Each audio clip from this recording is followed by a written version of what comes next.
So as Caroline mentioned, I'm going to be talking about digital eye strain and the effect of our screens on our eyes, as well as blue light on our eyes. So I just want to first start off by, oh, hold on. Okay, there we go.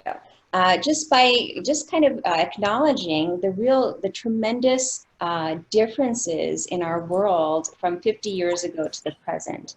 Back in the 1970s, digital devices were just coming out, for use in homes. I mean, they were being used in certain industries, but in terms of home devices and using other types of digital technology, it really started about 50 years ago. And more recently, there's really been an explosion of all of these devices that we use in our daily lives. And this snapshot just kind of really goes through all the different ways we use our devices. So we use, for example, computers, either desktops or laptops, television screens, our cameras are now digital. We have Wi-Fi in the house. We listen to music via digital sources. Our storage for information is digital. Very few industries are now relying on paper files. Most are transferred to converted over to digital files.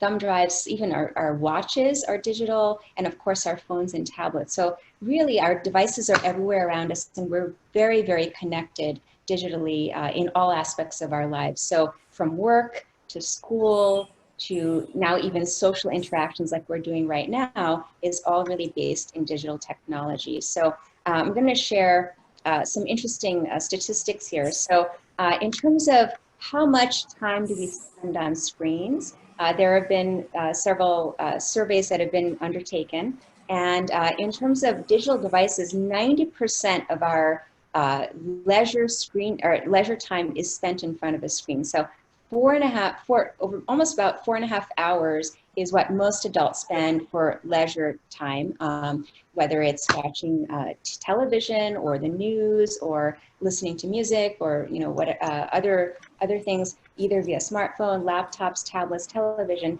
versus only 10% via traditional means, for example, radio, newspaper, and magazine.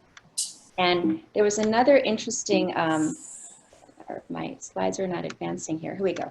So the Scientific American actually did a survey to find out how much time do adults really spend on their digital devices. So this is not just for entertainment or leisure purposes, but total when you take into account other purposes, for example, and education as well. So, look at that, cleaning his fingernails. Oh. So, you may predict, okay, maybe if 4.5 hours are spent for entertainment or leisure purposes, perhaps it's 6 hours total, but it was more than that. Perhaps it's 8 hours. It was still more than that, perhaps 10 hours. But in fact, the amount of time that most adults spend on screens the average was 10 hours and 39 minutes. And that's really mind-boggling that we as a society spend so much time staring at a screen. This again includes everything, work and leisure and education as well. And this survey was done a few years back, so this is before the pandemic. So I'm really interested to see what the numbers are going to look like now that we're all working from home and so forth. Homeschooling, really these numbers will go through the roof. That's my prediction. So, the trend of using digital devices is throughout all age groups. From baby boomers, basically those born between 1946 to 1964, about 1/4 of baby boomers spend at least 9 hours a day on a device. And many of them do experience digital eye strain, which I'll describe in just a few slides. And many of these baby boomers are more likely to own a TV compared to the other age groups. So perhaps because they're viewing their device from a distance, they may be less at risk for digital eye strain versus looking at something a little bit more up close, like a phone or laptop, for example. If you look at other age groups for Gen Xers, which includes me, born 1965 to 1980, about 1/3 of Gen Xers spend at least 9 hours a day on a device, and many of them do have digital eye strain. This age group is more likely to own tablets or e-readers compared to other groups, and also more likely to use devices outside of work for recreational reading, for example. The next age group, millennials, born 1981 to 1996. Now, these are approximate brackets, but this age group, over 1/3, nearly 4 in 10 millennials spend at least 9 hours a day on a device. Many of them do report symptoms of digital eye strain. Most of them use smartphones, and most of them even use their phones in bed, even using their phones as alarm clocks as well. So real dependence on these digital devices. And what about our children? This is Gen Z, which includes those people born between 1997 to 2014. A little less than a quarter spend at least 3 hours a day using digital devices. Now, again, these numbers are pre-pandemic. So my guess is the average now for children is probably at least 6 to 8 hours a day in front of a screen. So what may this impact be of this increased digital screen time use on our eyes, on our brains, and so forth? We're still learning, but I'm going to give you some tips on what to do to protect your eyes against all of this digital screen time. So I like this cartoon. It's very, I think it's very telling in terms of the direction that we're headed to as a not only just as a society, but as a species. You know, we have evolved over, you know, millions of years to using different tools and our posture and so forth. And now this is the typical posture most people have when they're walking around either on the street or in their homes. And this is our new tool for survival. So things have really changed. I actually like this cartoon a little bit more because it shows again that evolution. But beyond that, from the person walking, this is what many of us now look like when we're working all day long on our devices, hunched over, you know, with our shoulders kind of crunched and stiff and you know, very poor posture. So this could have a lot of implications, not just our eyes, but other implications as well. So of course, there are health concerns, ergonomic concerns, neck pain, shoulder pain, and then there are safety concerns as well. So when people are on their devices, especially if they're on the street or if they're driving, they're at risk. And so certain countries have actually taken measures to try to prevent safety concerns when people are out on the streets. For example, in some countries, they've installed red lights into the sidewalks so that people who are looking down at their phones will see these red lights and know when to stop when there's you know, a do not walk sign, for example. So this is an image from Denmark where you have a red LED light built into the pavement. So we don't yet have this in the US, but my guess is that it may be something that is down the road for us as well. So aside from those health concerns, also, you know, what is you know, the impact of using so much screen time on our social interactions. You know, if we're looking down at our phone, interacting digitally with other people, we may not be speaking as often to our friends and loved ones or communicating more directly. It's more of an indirect communication. So finally, let's talk about how all of this screen time and digital device dependence affects our eyes. Well, first of all, the syndrome is called digital eye strain. And many people experience this, as I mentioned before, from children to adults. It can affect any age. And the term digital eye strain is really, it's a constellation of symptoms. And it's also synonymous with computer vision syndrome, or CVS. So you may hear it described as either digital eye strain or computer vision syndrome. And what it is are these symptoms that can happen, or any combination of these symptoms can happen. So dry, itchy eyes, watery eyes, tired or fatigued eyes, headaches, blurred vision or trouble focusing, and many times there's also neck and back pain associated with digital eye strain.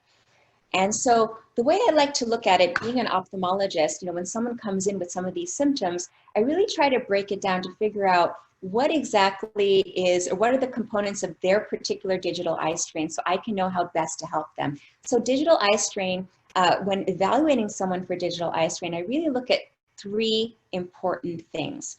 The first is, how is the person's focusing at near? The second is, do they have dry eye? And third is, how may blue light be impacting them, the blue light that's coming from screens? So let's talk a little bit more about each of these in detail. So when talking about focusing at near, we just have to review a little bit of eye anatomy first. So this is a cross-sectional view of the eye. Now the eye has many, many different components, and this diagram just highlights a couple of them. But basically in the front of the eye is the cornea. It's the clear part which allows light to get in. And then the colored part of the eye, which is in this case blue, is the iris, which controls how much light gets in. It's actually a pigmented structure that has a muscle behind it to control its size, letting in more light or less light.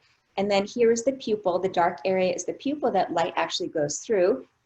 And then the light rays go through the lens. We all have a natural lens inside the eye, which helps us focus.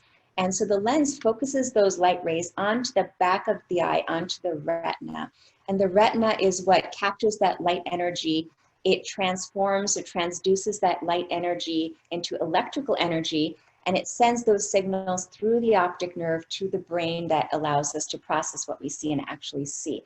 So it's a very complex pathway, but the key here in terms of digital eye strain is what's going on with the lens. Let me explain this a little bit further. So I'm sorry, this image is a little bit pixelated, but when we look at something at distance, so light rays come in, the lens here focuses those light rays onto the back of the eye, onto the retina. And when we're looking at distance, the lens has a particular shape. It's a little bit thinner, but when we look at something up close, the lens changes its shape to be able to focus those light beams onto the retina. So as you can see in this diagram down here, with a near focus or close focus, this lens has gotten a little bit thicker in the middle to allow these light beams to focus perfectly on the retina. So there is a natural change in the lens that happens, and this is called accommodation. So focusing at near, in medical terms, is called accommodation. And so let's see what happens when we're looking, or actually before we get to this issue of screens. As people get older, the lens changes focus, but as we get older, the lens becomes stiffer and it's not able to focus as well for up close. And because the lens can't change its shape as well, it causes this condition called presbyopia, which is loss of accommodation.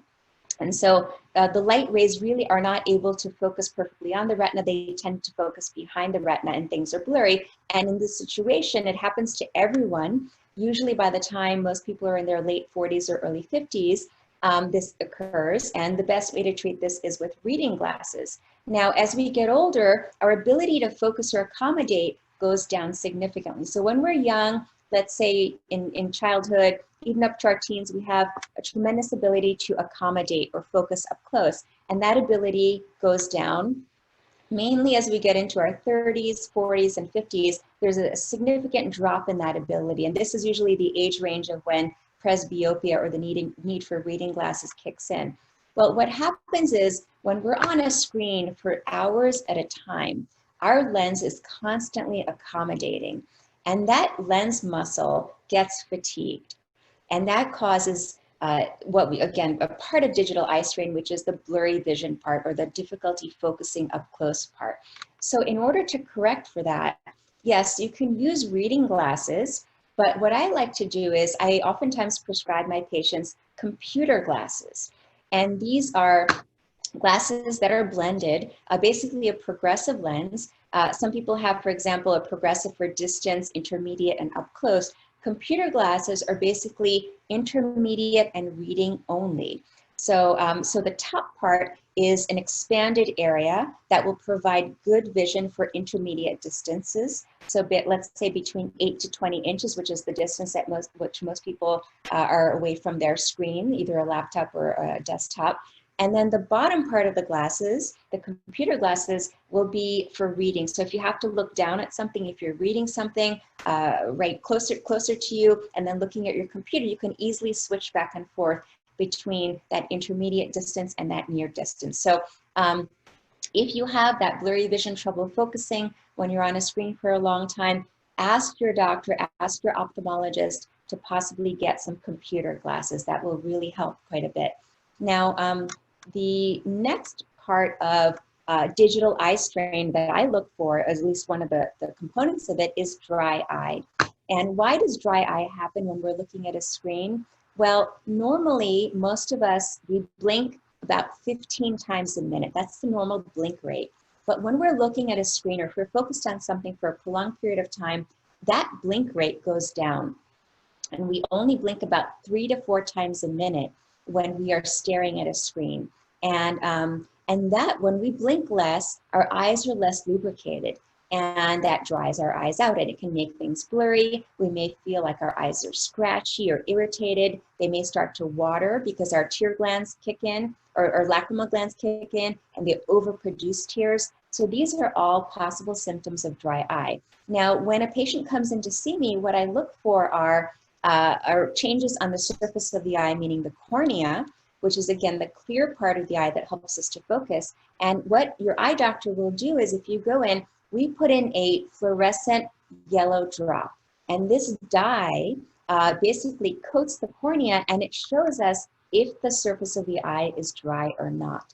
And this is an example of a healthy cornea where you see the green dye down here. And so the dye is evenly distributed. There is no dryness on this cornea. But then you look here and you see the green dye is definitely in the eye, and it's all this, all these speckled areas are areas that have dried out because perhaps the person is not blinking often enough, or there's some other issue that's causing dry eye. So this is what I look for on my exam to see if there is a dry eye component of digital eye strain.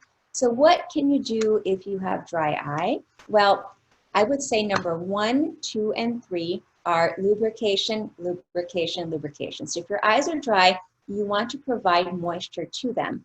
And the best way to do that is with drops, namely artificial tear drops. These are available over the counter.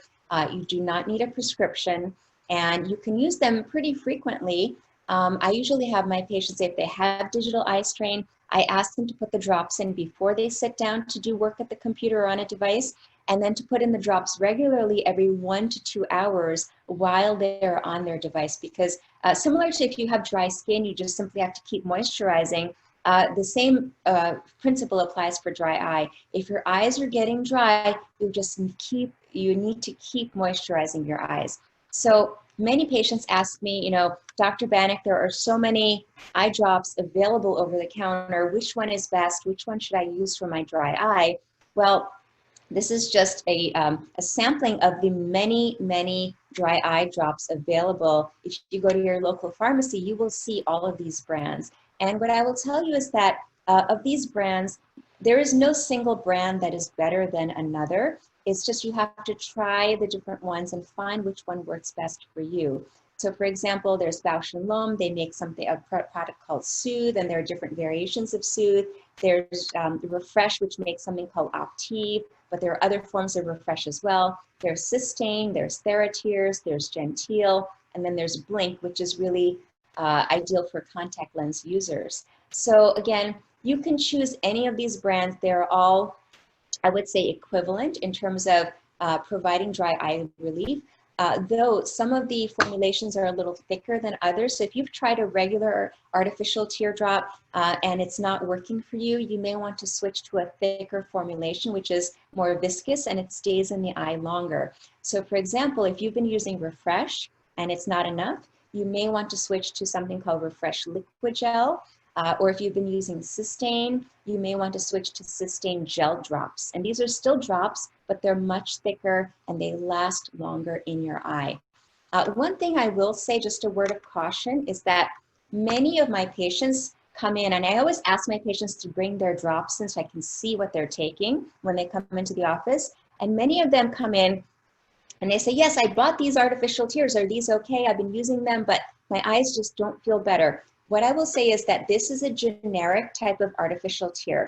And in most cases, generics are perfectly fine, except if you look at the ingredient and you see this ingredient here, if you can read this, it says polyvinyl alcohol. If you see anything in the ingredient that says alcohol, do not buy that eye drop. And the reason is because polyvinyl alcohol is a cheap ingredient. It's used in many generics on the market.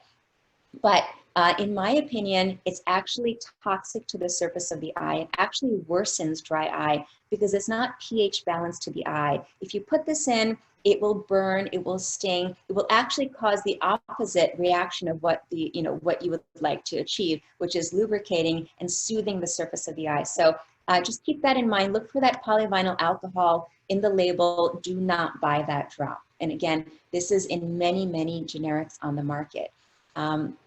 Now, the other things I will say is you can also use some other tips to try to help your dry eye. You can use a lubricating ointment at bedtime. So there are many brands of lubricating ointments.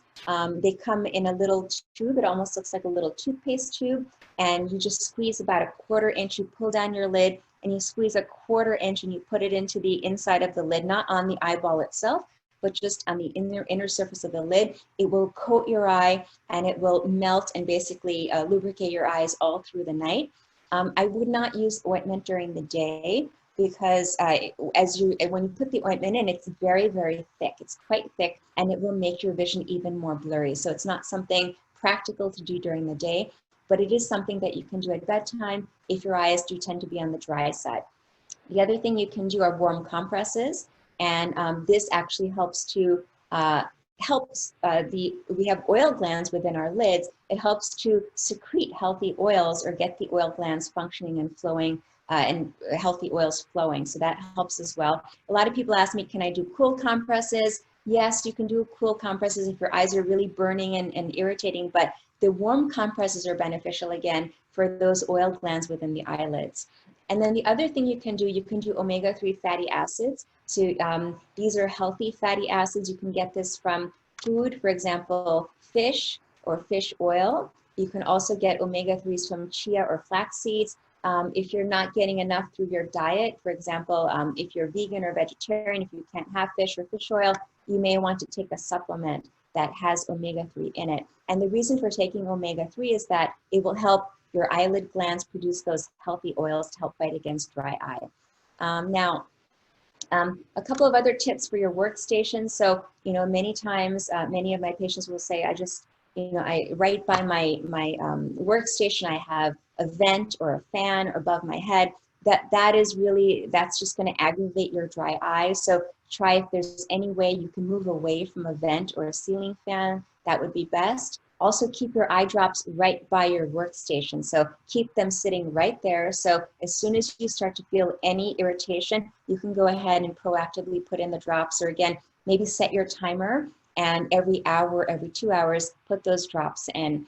The other thing I like to tell my patients is to get a small tabletop humidifier. You can easily buy one. It's not very expensive, maybe $20 or $30. And you basically, you can screw in a water bottle to it, and it will humidify the air right immediately by your workstation. So it's a great tip if you're, for example, in an office and you don't have you can't put a large humidifier by your workstation. A tabletop humidifier is a wonderful way to help that out.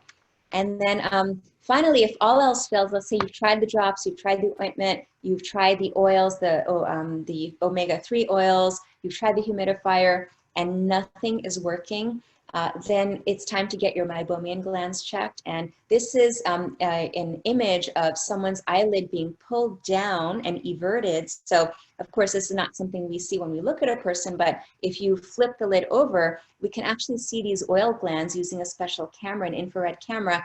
Normally we have about 25 to 30 oil glands in each lid. And these are the glands that produce healthy oils, but in some patients who have dry eye, they may have glands that are missing or damaged. And many of my patients ask me, is this something that happens with age? Well, not necessarily, because there are some people who are older, perhaps in their 60s, 70s, 80s, who have completely intact functioning glands, but then there are also people who are younger. I've even seen children, and especially teenagers, who have quite a bit of gland loss. And whether this is a direct result of computer use or perhaps something else in the environment, we don't know. So there is no data to prove that digital screen time or excessive computer use will cause gland loss. That's still something that is being investigated. But certainly if you've tried all the options for dry eye and nothing is working, at least it's important to know the status of your glands in terms of whether your glands are structurally intact or not. And there is a treatment for that if you have gland dysfunction. So now let's move on to talking about the third component of digital eye strain, which is blue light. So I've talked first about focusing at near, which is accommodation. I talked about dry eye. This is the third, and for some people, the most important component of digital eye strain, which is this blue light that comes from our screen. So let's just go through just some of the basics about blue light. What exactly is it, and where does it come from, and how does it affect us? How does it affect our health and our eyes? So this is a slightly busy slide, but basically this shows you up here, it shows you all the different wavelengths of light. So there's a whole range of different wavelengths of light. So on one end are short wavelength light, which is ultraviolet light, which mainly comes from the sun. And then there is the visible light spectrum, which is basically violet through red. And this is about 400 nanometers to about 750 nanometers or so. And then there's the infrared range, which is long wavelength light. So some of this light we can see with the human eye, and some of it we cannot see. So what we can see is this range of visible light, which is basically, which represents the colors of the rainbow. That's what we see. We cannot see ultraviolet light, and we cannot see infrared light, at least not with our human eyes. And so blue light is, if you see here, this part has been expanded. Blue light is within this range of about 380 or 400 nanometers to about 500 nanometers. So it is on the shorter end of the visible spectrum. And even within that range, there are even subdivisions. For example, there's short wavelength, which is about 400 to 450. Then there's medium, which is 450 to 470, which is generally what comes from our screens, this range over here. And then there is a slightly longer wavelength blue light, which is therapeutic blue light, which can be used for sleep disorders and seasonal depression. So again, there's generalized the whole spectrum of light, and then you think about visible light, and then you think about blue light, and then you think about the subdivisions of blue light. So it's actually quite complex in terms of thinking about the whole electromagnetic spectrum and what it can do to our eyes. But let's focus in here on this range over here, which is short wavelength and medium to short wavelength. So let's talk a little bit more about this. So I put in this diagram here just to show you that our eye is very well adapted to prevent some of these harmful rays from getting to the back of the eye and the retina and potentially doing damage. So for example, UV rays, which again come from the sun, UVC is pretty much all blocked by the ozone layer in our atmosphere. UVB, which is slightly longer, can get through the ozone layer, but much of that is absorbed by the cornea and the lens of the eye. So very little UVB rays actually get to the back of the eye with a lower potential of damage.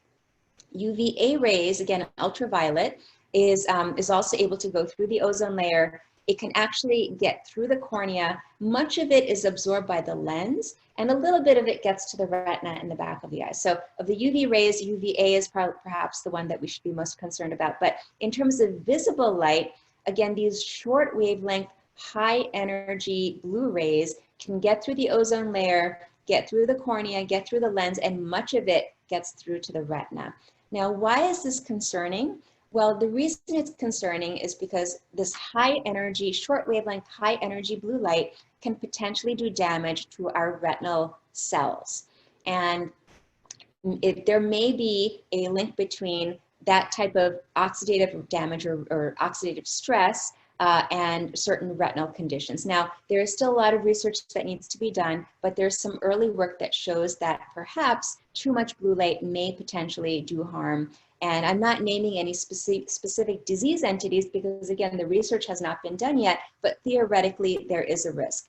So this just shows you, again, the different wavelengths of light and what we can see. So where does blue light come from? Well, many people don't realize that there are natural sources of blue light and there are artificial sources of blue light. So the highest amount of blue light that we get in our lives actually comes from a natural source, which is the sun. The sun provides our eyes or our bodies with more blue light than any artificial source or any combination of artificial sources. And blue light coming from the sun is actually very beneficial. And the reason is because it helps to regulate our sleep-wake cycle. So when the sun rises in the morning, it starts to emit blue light that peaks at about midday, about 10 a.m. to 12 p.m. is when the blue light peaks from the sun. And that blue light signals to our eyes and our brain that it is time to be up and about. It's time to get going with the day. It's time to be alert. And then what happens is, as the sun continues its trajectory across the sky, towards the evening, the amount of blue light that's coming from the sun actually it diminishes. And so there's less blue light coming from the sun, and that signal tells our bodies that it is time to wind down and get ready for bed. And so our bodies really are entrained to that natural blue light cycle, and it really helps to regulate our sleep-wake cycle. But what happens is our bodies, our eyes in particular, are constantly being exposed to artificial sources of blue light. And all of our devices, from our TVs to our desktops, to our tablets, our phones, our laptops, all of these devices emit artificial blue light. And not only that, but the bulbs that many of us are now using, these are energy-saving bulbs. For example, compact fluorescent bulbs, CFL bulbs, and LED bulbs.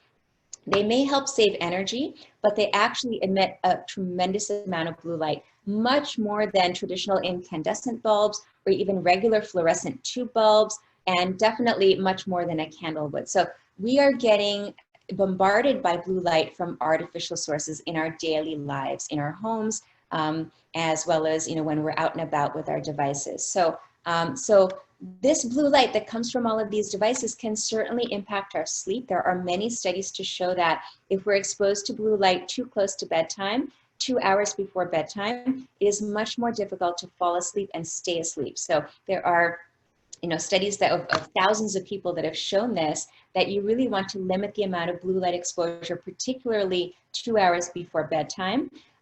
But what about our eyes? Could it be, as I was mentioning before, could this high energy short wavelength blue light be damaging to our retinas? Well, there was a headline that came out. This is about 2 years ago that this came out in August of 2018. This alarmist headline basically said, screens are killing your eyeballs, and now we know how. So the story behind this headline is that there was a research study done. Sorry, was there a question? Okay, sorry, I heard someone. Continue, just continue on. Sorry, Rajani.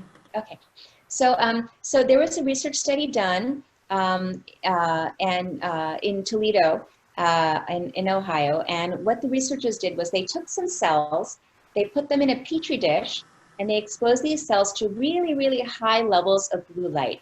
And lo and behold, what they found was that that blue light causes cells to die.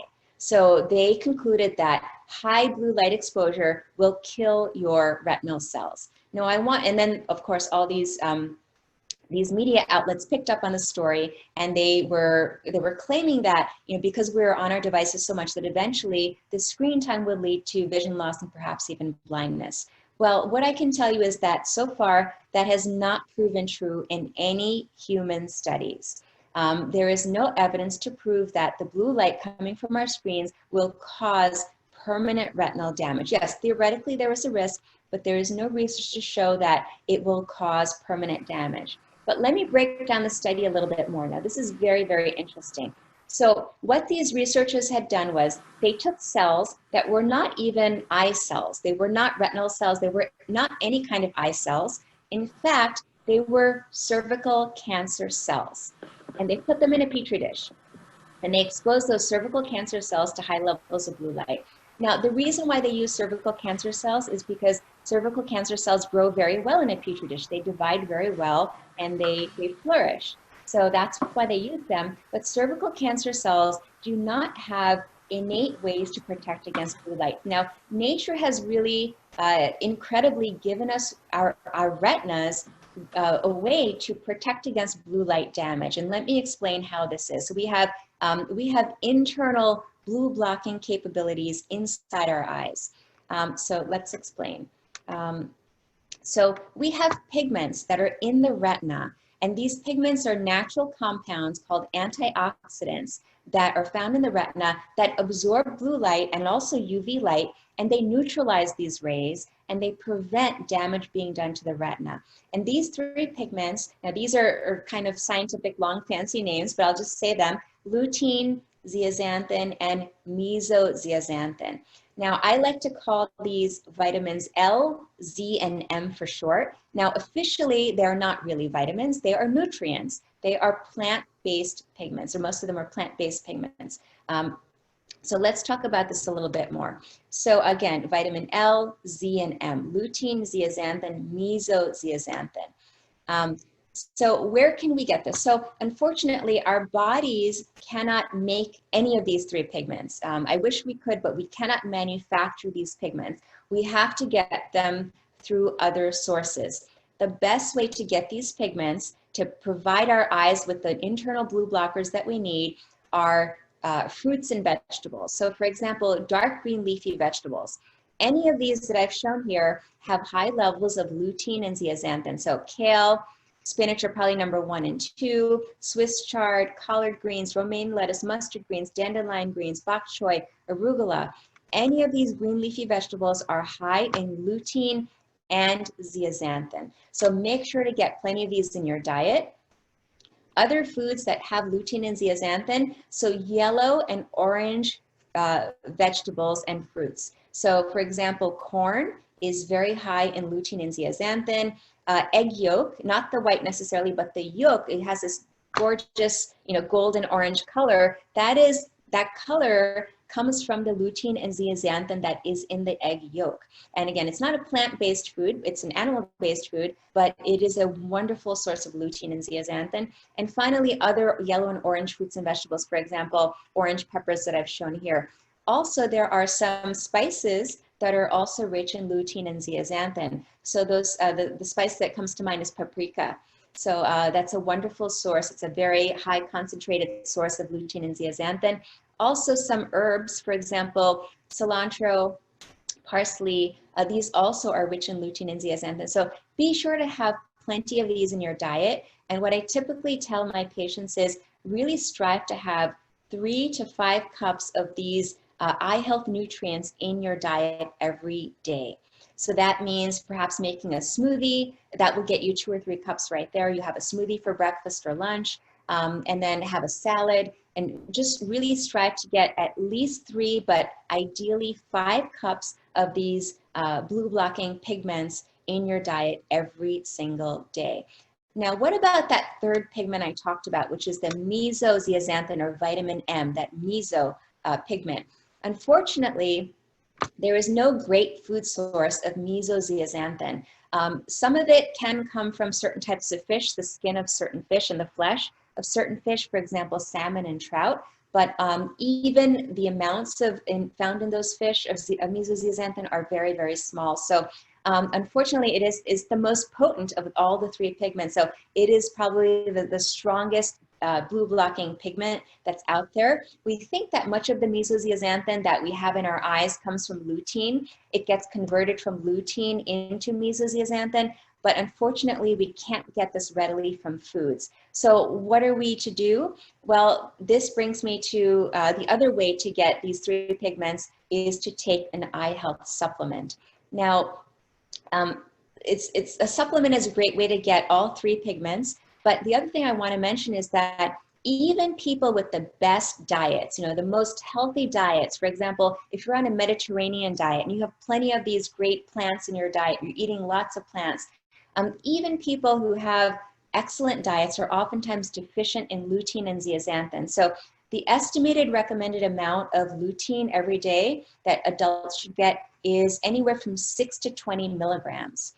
And most people are probably only getting 1 to 2 milligrams a day. So our diets are just not providing us with what we need. Now, in other parts of the world, people get a lot more of these pigments. For example, the highest intake of lutein has been found in the Fiji Islands, where they really just eat plants all the time, and their intake is 25 milligrams a day. So the huge difference between a Western diet or even a Mediterranean diet and a diet from the Pacific Islands. But it's really, really important to try to strive for at least 6 milligrams of lutein a day.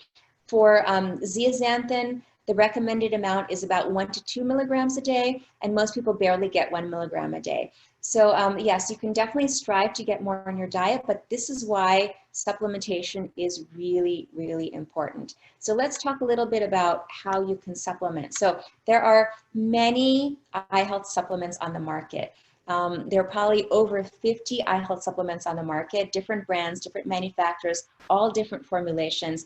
And I've actually done a lot of research in this because I'm writing a book on macular degeneration, which should be out pretty soon. But in that book, I review all of the supplements, the top selling supplements, and what they actually have. And I talk about which ones are best for your vision. But all of these will have different amounts of lutein and zeaxanthin, but most of them will not have that vitamin M or mesozeaxanthin. So you really need to check the label, make sure you're getting all 3 of the eye health pigments, particularly the mesozeaxanthin. And an easy way to get all 3 is to look for the label and to look for an ingredient that is called Lutamax 2020. Now, the way you can remember this is lutein to the max gives you 20/20 vision. It's just a simple kind of a trick there, a mnemonic that I remember. But Lutamax 2020, it's an ingredient. It's not a brand of supplement. It's not a manufacturer, but it's an ingredient, and it's found in many of the different brands on the market. So just turn the bottle around, look for the label, make sure it says Lutamax 2020. Now, just as a disclaimer, I have done some work with the company that makes Lutamax 2020. And the reason I've done some work with them is because, again, in my research on eye health supplements, I was so convinced by this particular ingredient. It actually has science to back it. There are clinical studies that have shown that supplements with Lutamax 2020 actually reduce digital eye strain. They help people with headaches. They help people with sleep issues. So definitely, if you feel as though you are prone to getting digital eye strain, you definitely look for a product that has Lutamax 2020 in it. Now, what about, I'm sorry, we're just running a little short on time. I'm just a little past 8 o'clock. So maybe I'll go for another 2 or 3 minutes, and then I'll try to take maybe 1 or 2 questions because I know we started a little bit late and I don't want to impinge on anyone's time. But what about blue blocking glasses? You know, a lot of my patients ask me, should I get blue blockers in my glasses, or should I buy an extra pair and put them over? So let's talk a little bit about the research behind blue blockers. So there is no study that proves that blue blocking glasses will actually relieve digital eye strain. There has been nothing published yet. Now, probably there are studies in progress, but there is nothing published that proves that these actually work. But what I will tell you is that, just from anecdotal reports and from my own use with blue blockers, I can tell you that when I put on blue blockers, I do feel more comfortable. It definitely does cut that blue light, and it helps with the light sensitivity that I do get. So which type of blue blocker is best? Well, there was a study done by Consumer Reports magazine, and it was in 2016 that they did the study. So that was 4 years ago. Since then, a lot has changed. There are many more manufacturers of blue blocking glasses on the market. So perhaps there are many, many more brands. But back then, they took the top 3 selling blue blockers on the market and they tested them to see which ones actually were able to block that blue light. And the only one that blocked out almost 100% of the blue light was this brand called Uvex Skyper, which was, I'll just go back 1 slide. It's this brand right here that was more the amber orange tinted glass. And so that actually blocked most of the blue light. The other 2, one of them only cut the blue light by about 50%, and the last one only cut it by about 1/3. So just again, a word of caution. There is no research to prove that blue blocking glasses really do what they claim to do. And also, if you do choose to get a blue blocker simply for comfort reasons, ask the manufacturer, how much blue light does it really block? That's the question you want to ask. The other thing you can do is, and I think I have my own blue blockers here, so I'll show you. I have, just give me 1 moment here. I have 2 sets of blue blockers. So this, I don't know if you can see the color, but it's kind of a yellowish tint.